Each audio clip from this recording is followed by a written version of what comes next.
Hello guys, പെട്ടെന്ന് നമുക്കൊരു പഴംപൊരി ഉണ്ടാക്കിയിട്ട് വന്നാലോ? അപ്പോൾ പഴംപൊരി ഉണ്ടാക്കാനായിട്ട് ആദ്യം തന്നെ ആ ബാറ്റർ ഉണ്ടാക്കാൻ നമ്മളൊരു പാത്രം എടുത്തിട്ടുണ്ട്. അതിലേക്ക് നമുക്ക് 1 കപ്പ് മൈദപ്പൊടി ഇടാം കേട്ടോ. മൈദപ്പൊടി ഇട്ടതിന് ശേഷം നമുക്ക് ആവശ്യത്തിന് ഉപ്പ്, കുറച്ച് ഉപ്പ് മതി, ഒന്ന് ബാലൻസ് ചെയ്യാനായിട്ടാണ് ഉപ്പും മധുരം കൂടിയിട്ട്. അപ്പോൾ കുറച്ച് ഉപ്പിടുക. അത് കഴിഞ്ഞിട്ട് അതിലേക്ക് നമുക്ക് അരിപ്പൊടി ഇടാം. അരിപ്പൊടി നമുക്ക് 1 സ്പൂൺ അരിപ്പൊടി ഇടാം കേട്ടോ. അതിന് ശേഷം ഈസ്റ്റ് വേണം. ഞാൻ അതിലേക്ക് ഈസ്റ്റ് ആഡ് ചെയ്യുന്നുണ്ട്. അതും 1 ടേബിൾ സ്പൂൺ, കുറച്ച് 1 ടീസ്പൂൺ മതി. അതിനുശേഷം അതിലേക്ക് മഞ്ഞൾപ്പൊടി ആഡ് ചെയ്യാം. ഇതിലേക്ക് പഞ്ചസാര ഞാൻ എടുത്തേക്കുന്നത് 2 സ്പൂണാണ്. നിങ്ങൾക്ക് മധുരം നോക്കിയിട്ട് അത് പോരാ എന്ന് തോന്നുകയാണെങ്കിൽ കൂടുതൽ ആഡ് ചെയ്യാം. പക്ഷേ 2 സ്പൂൺ ആഡ് ചെയ്തപ്പോൾ എനിക്ക് ഓക്കെ ആയിരുന്നു. ഇനി ഇതിലേക്ക് നമുക്ക് 1 കപ്പ് വെള്ളം ആദ്യം ഒഴിച്ച് നോക്കാം കേട്ടോ. ഞാൻ കുറച്ചായിട്ടാണ് മിക്സ് ചെയ്യണത്. അപ്പോൾ ഞാൻ ഒഴിച്ച് വന്നു കഴിഞ്ഞപ്പോൾ അതിൽ 1 കപ്പ് വെള്ളവും 2 ടേബിൾ സ്പൂൺ വെള്ളം എക്സ്ട്രാ ആഡ് ചെയ്തിട്ടുണ്ട്. 1 കപ്പ് പ്ലസ് 2 ടേബിൾ സ്പൂൺ വാട്ടറും കൂടി ആഡ് ചെയ്തിട്ടുണ്ട്. അതുകൂടാണ്ട് ഞാനൊരു കാര്യം കാണിക്കാൻ മറന്നു പോയിട്ടുണ്ട്.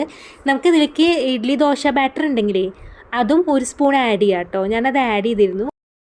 ഇപ്പോൾ നമ്മുടെ ബാറ്റർ ഇവിടെ നല്ല മിക്സ് ആയിട്ടുണ്ട്. ഇനി നമുക്ക് ഇത് ഏകദേശം ഒരു 3/4 മണിക്കൂർ തൊട്ട് 1 മണിക്കൂർ വരെ റെസ്റ്റ് ചെയ്യാൻ വെക്കാം.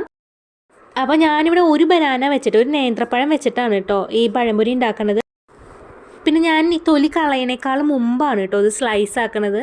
അപ്പോൾ എനിക്ക് കുറച്ചും കൂടിയും ആ ഓരോ പീസും തിന്നായിട്ട് കിട്ടണ പോലെ തോന്നിയിട്ടുണ്ട്.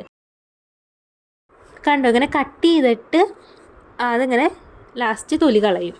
ഓരോന്നിൻ്റെ എടുത്തിട്ട് തൊലി കളയുക. അപ്പോൾ കുറച്ചും കൂടിയും ആ പീസ് നല്ല സ്ലിമ്മായിട്ട് കിട്ടും, തിന്നായിട്ട് കിട്ടും. നമ്മളല്ലാണ്ട് കട്ട് ചെയ്യുമ്പോൾ അത്രയും തിന്നായിട്ട് കിട്ടുമോ എന്ന് അറിയില്ല. ചിലപ്പോൾ പറ്റുന്നുണ്ടായിരിക്കും. പക്ഷേ എനിക്ക് ഇങ്ങനെ ചെയ്യുമ്പോൾ കുറച്ചും കൂടി എളുപ്പം കേട്ടോ. ബാറ്ററൊക്കെ ഇപ്പോൾ സെറ്റ് ആയിട്ടുണ്ട്. 1 മണിക്കൂറൊക്കെ റെസ്റ്റ് ചെയ്യാൻ വെച്ച് നല്ല സോഫ്റ്റ് ആയിട്ടുണ്ട് ബാറ്റർ. അപ്പോൾ നമുക്കിനി പഴം അതിലേക്ക് മുക്കിയിട്ട് പൊരിച്ചെടുക്കാം കേട്ടോ. ചൂടായ എണ്ണയിലേക്ക് ഇട്ടിട്ട്, നല്ല ചൂടായ എണ്ണയിലേക്ക് ഇട്ടിട്ട് പൊരിച്ചെടുക്കാം. അപ്പോൾ നമ്മുടെ പഴംപൊരി റെഡിയാണ്. നമുക്ക് നോക്കി നോക്കട്ടെ എങ്ങനെയുണ്ടെന്ന്.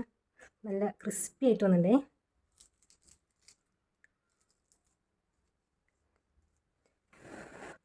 കണ്ടോ?